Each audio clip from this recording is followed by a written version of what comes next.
She thought she had learned to live with the pain until the night her body gave up, and the truth she'd been forced to hide finally came out in a way no one expected. My name is Alina, and for years, I lived two different lives. One life the world saw, quiet woman with a calm husband and a peaceful house. And the other life, the one behind closed doors, was a prison full of bruises, fear, and silence. Every morning, I looked at myself in the mirror, wondering how long I could keep pretending. People always say, "Why didn't you leave?" They don't understand that fear is a cage with invisible bars. My husband Marcus wasn't always a monster. Or maybe he was, and I was too blind to see it. The first time he hit me, he cried afterward. He said it was stress, pressure, work, everything except himself. I believed him. But after the 10th time, excuses lost meaning. Still, I stayed, because I had nowhere else to go. He controlled the money. He controlled the house. He controlled my life. And slowly, he started controlling my voice. I wasn't allowed to call my family. I wasn't allowed to have friends. My world shrank until it was only him, and my fear of him. Bruises became part of my weekly routine. Makeup became my shield, and silence became my survival. Every time he raised his hand, something inside me broke a little more. I told myself, one day, I'll run. But that day never came. Instead, something else happened. Something worse. One night, Marcus came home angry, louder than usual. The smell of alcohol hit me before he even opened his mouth. I knew what was coming. My heart started pounding so loudly, I could hear it in my ears. I backed away slowly. He came closer. I whispered, "Please, not tonight." That was the wrong thing to say. His face twisted with rage. And then the hits came. Fast, hard, merciless. I don't know how long it lasted. Time doesn't exist when you're in pain. At some point, the world started spinning. My vision blurred. My knees buckled. I collapsed to the floor. I faintly heard him calling my name. Not out of love, out of fear of consequences. When I opened my eyes, I was in his car. My head was pounding. My ribs felt like they were on fire. The world outside the window was blurred with tears. "You fell down the stairs," he whispered. His voice wasn't angry now. It was cold. Calculating. "You hear me, Alina?" I fell down the stairs. I could barely nod. Pain made it hard to breathe. My body felt heavy, broken. When we reached the hospital, he dragged me inside. Nurses rushed toward me. I heard someone gasp when they saw the bruises. Marcus put on his concerned husband mask immediately. "She slipped," he said. "Fell down the stairs." He kept repeating it like a rehearsed line. The doctor came in, an older man with sharp eyes. He examined my injuries slowly, carefully. His face changed as he lifted my sleeve. Old bruises, fresh bruises, finger-shaped marks. His jaw tightened. He knew. Marcus shifted nervously in his chair. "Doctor, she's always clumsy," he said. The doctor didn't reply. Instead, he pointed at one specific bruise on my arm. "This," he said quietly, "is not from falling." Marcus froze. His eyes widened. The room fell painfully silent. I swallowed, terrified. The doctor looked directly at me. "Alina, you're safe now. You can tell the truth." I felt heat rush to my face. A tear slid down my cheek. My hands trembled uncontrollably. Marcus leaned forward. His voice dropped to a dangerous whisper. "Don't you dare." The doctor stepped between us. "Sir, you need to step outside." Marcus refused to move. Two security guards approached. Marcus stood up fast. His mask cracked. Anger slipped through. "She's my wife," he shouted. "I have a right to be here." The doctor didn't flinch. "You lost that right," he said, "the moment you put your hands on her." Marcus lunged toward me. Security grabbed him instantly. He yelled my name over and over. The hallway echoed with his rage. I curled into myself on the bed. Tears fell silently. The doctor closed the door after they dragged Marcus away. He pulled up a chair and sat beside me. Alina, this wasn't the first time, was it? My throat tightened.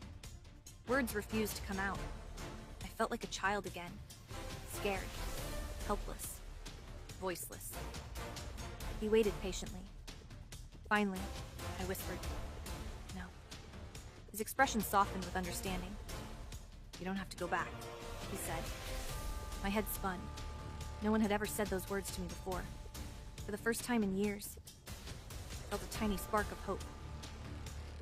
"We're going to help you," he continued, "but you have to let us." I nodded slowly, tears blurring my vision again. A nurse came in with paperwork. "We need to document everything," she said gently. Every bruise, every scar, every injury he ever caused. The doctor photographed each mark carefully. Each click of the camera felt like another piece of truth being exposed. My body hurt, but my heart hurt more. How had I survived all this? Why had I accepted this life for so long? The nurse touched my hand. "You're brave," she whispered.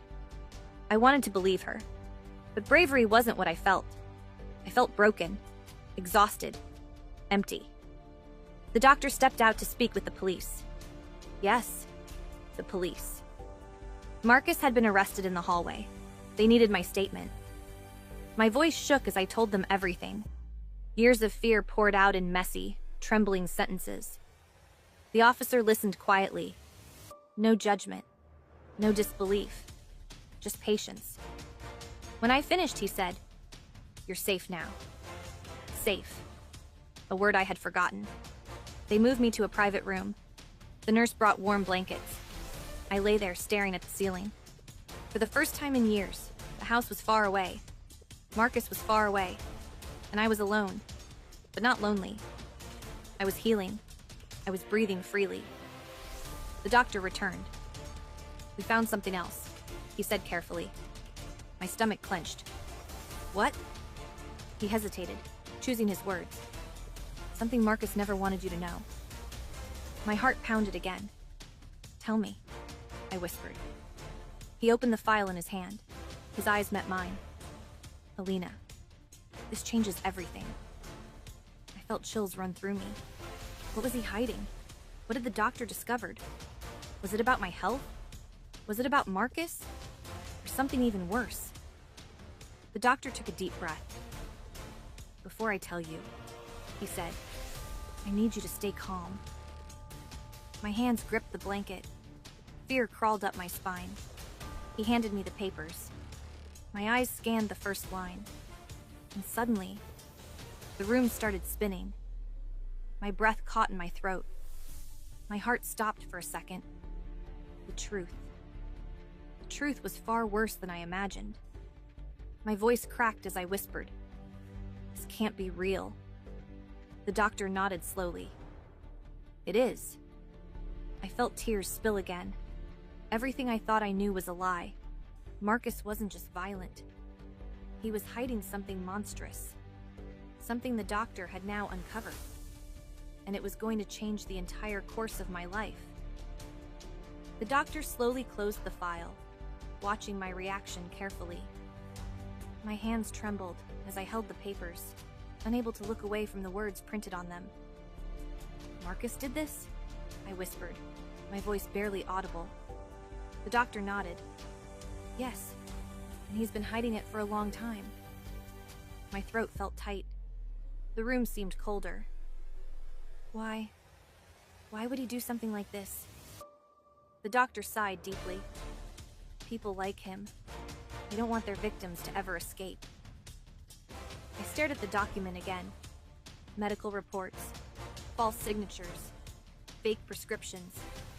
He had been accessing my medical files for years, altering them, changing details, making it look like I was unstable, like I had conditions I never actually had. My blood ran cold. He wanted to control the narrative, the doctor explained. If you ever tried to leave him, he would claim you were mentally unwell. I swallowed hard. That was why no doctor ever seemed to take my complaints seriously. Why I was never allowed to go alone. Why Marcus always insisted on being in the room. He pre-planned everything, I whispered.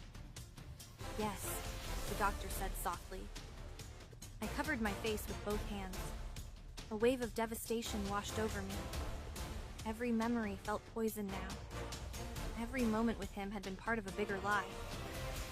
There's more, the doctor added quietly. My heart dropped again. More? He hesitated.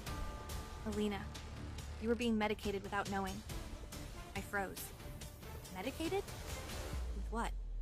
The doctor opened another report. Sedatives. Low-dose tranquilizers. Enough to confuse your memory. My stomach twisted. He put drugs in my food? Most likely. The room felt like it was closing in. My hands clutched the blanket tightly. I thought I was losing my mind, I whispered. You weren't, he said firmly. He wanted you to doubt yourself. Tears streamed down my cheeks again. Not from pain. From the horror of realizing how deep his manipulation went. How long he had been setting this trap. Why didn't anyone see it? The doctor sighed. Men like him are skilled at pretending. The nurse returned quietly. She placed a cup of warm tea on the bedside table. Take your time, she said gently.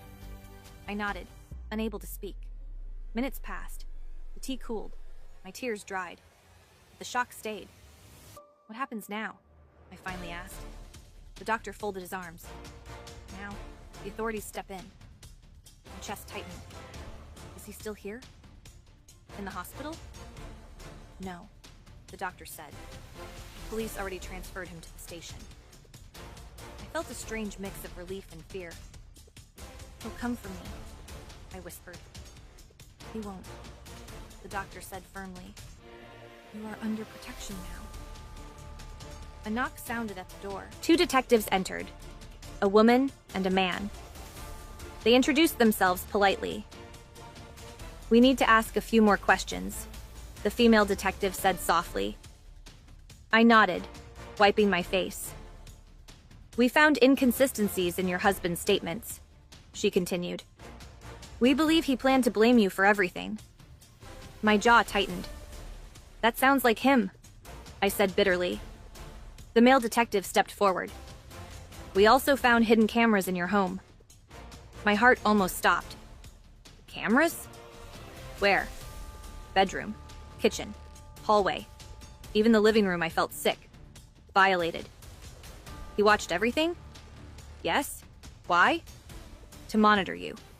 To make sure you never tried to leave. My hands shook. I pressed them against my chest. This is worse than I thought. The detective nodded sympathetically. We're building a strong case. But we need you to stay somewhere safe. Where? A protection shelter. Confidential location. My heart raced. A shelter? A place for people like me? I don't know. It's only temporary, the female detective assured me.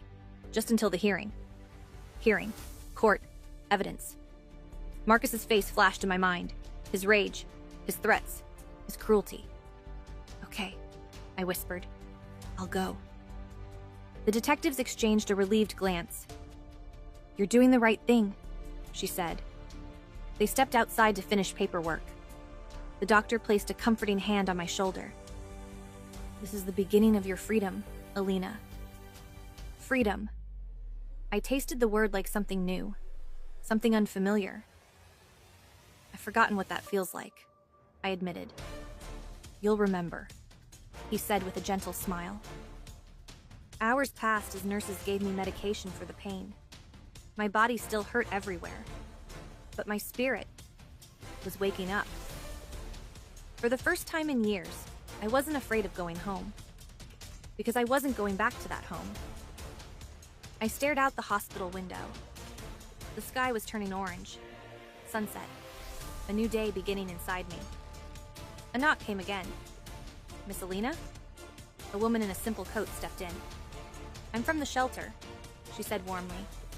She had soft eyes and a gentle smile. We're ready whenever you are. I hesitated, my heart pounding. This was it. The moment I stepped into a new life. Can I bring anything? She shook her head softly. Tonight, just bring yourself. I slowly got out of bed. My legs felt weak. The nurse helped me stand.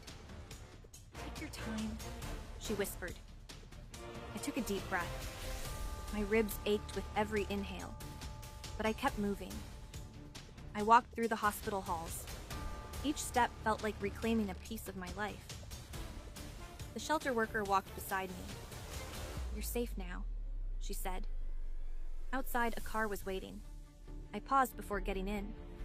The cold air stung my face. The world felt bigger than I remembered. Are you ready? She asked. I thought about Marcus, his control, his lies, his violence. And then I thought about something stronger. My survival, my strength, my future. Yes, I said finally. I got into the car. The door closed with a soft click, a sound that felt like the end of one life and the beginning of another. The shelter worker smiled gently. Everything changes from here. As the car drove away, the hospital grew smaller behind us. My past grew smaller. My fear grew smaller. I didn't know what my new life would look like. I didn't know how long it would take to heal. But for the first time, I felt something powerful. Hope. Real hope. The kind I thought I would never feel again. I rested my head against the window. The city lights flickered in the glass. A tear slid down. But this time it wasn't from pain. It was from relief. From freedom. From finally escaping the man who tried to destroy me. I whispered to myself, this is not the end. This is the beginning. My hands relaxed for the first time in years, and as the car turned the corner, my new life officially began. When the doctor finally spoke the truth, my husband's face turned pale. It was as if every lie he ever told collapsed in one moment. He couldn't say a single word. The room fell silent. So silent that even the air seemed to stop moving. The doctor looked at me gently and asked, "Are you safe at home?" For the first time in years, I found the courage to speak. "No, I'm not safe at all," I whispered. My husband clenched his fists in anger. He tried taking one step toward me, but the nurse blocked him immediately. "Sir, do not move another inch," she warned sharply. The doctor called hospital security on the spot. My husband realized the situation was slipping out of his hands. Security rushed in within seconds. "Step back," one of them ordered him. My husband shouted, "She's lying! You're all tricking me." But no one believed him anymore. I closed my eyes and took a deep breath. For the first time in a long time, I felt safe. The doctor sat beside me. "You did the right thing," he said calmly. "You're stronger than you think." His words made me realize how much I had endured. Why did I stay silent so long? But maybe this was the moment I needed. Police officers arrived soon after. They asked me for a statement. I told them everything. Every slap, every bruise, every lie. They listened carefully, taking notes. "We're taking him into custody," the officer said. "You're safe now." My husband stared at me as the police handcuffed him. There was no anger in his eyes now, only fear. Fear of losing the control he once had over me. Fear of finally being exposed. He looked away as they dragged him out of the room. I felt tears in my eyes. But they weren't tears of sadness. They were tears of freedom. A nurse brought me water and sat with me. "You're brave," she said softly. I didn't feel brave. I felt broken, exhausted, empty. But deep inside, there was a spark of hope. The doctor helped me walk to the restroom. I looked at myself in the mirror. The swollen eye, the purple bruise, the trembling lips. But behind all that pain, I saw a survivor. Someone who finally said, enough. I touched the mirror gently, as if touching a new version of myself. I wasn't the same woman who walked into that hospital. When I stepped out, the police officer approached me. "Do you have a safe place to stay?" he asked. I nodded slowly. "Yes, I'll manage." A social worker was called to assist me. She asked if I wanted temporary protection. I agreed immediately. I didn't want to return to that house ever again. While filling forms, I felt my hands shaking. Trauma takes time. Healing takes strength. But at least I had taken the first step. The social worker placed a comforting hand on my shoulder. "You're safe now." That's what matters most. I gave a small, weak smile. Hours later, they transferred me to a protected shelter. The room was simple: a bed, a lamp, clean sheets. But to me, it felt like heaven. I sat on the bed quietly. The silence didn't scare me anymore. It felt peaceful. I wrapped a blanket around myself. For the first night in years, I slept without fear. The next morning, sunlight filled the room. I stood up slowly, breathing in the fresh air. Today felt different. A new beginning. Over the next few days, I wrote down everything. My story, my pain, my truth. It felt like emptying a heavy burden from my heart. I met counselors, doctors, and women with stories like mine. I wasn't alone anymore. Each conversation made me stronger. Each tear made me lighter. Each breath made me braver. One evening, the officer visited again. "Your husband has been denied bail," he said. I felt relief wash over me. I wasn't trapped anymore. My life was truly my own now. I thanked the officer with sincere gratitude. He nodded and left. I walked back to my room slowly. My steps felt firmer. My heart felt lighter. I looked out of the window at the sky. The sky that finally belonged to me. I whispered to myself, "You survived." That word echoed in my mind. Survived. And now, I would live. Days later, I received legal paperwork. Freedom was becoming official. A new chapter was about to start. A life without fear. A life without lies. A life where I mattered. I promised myself, never again would I let anyone break me. Never again would I stay silent. Never again would I live in the shadows.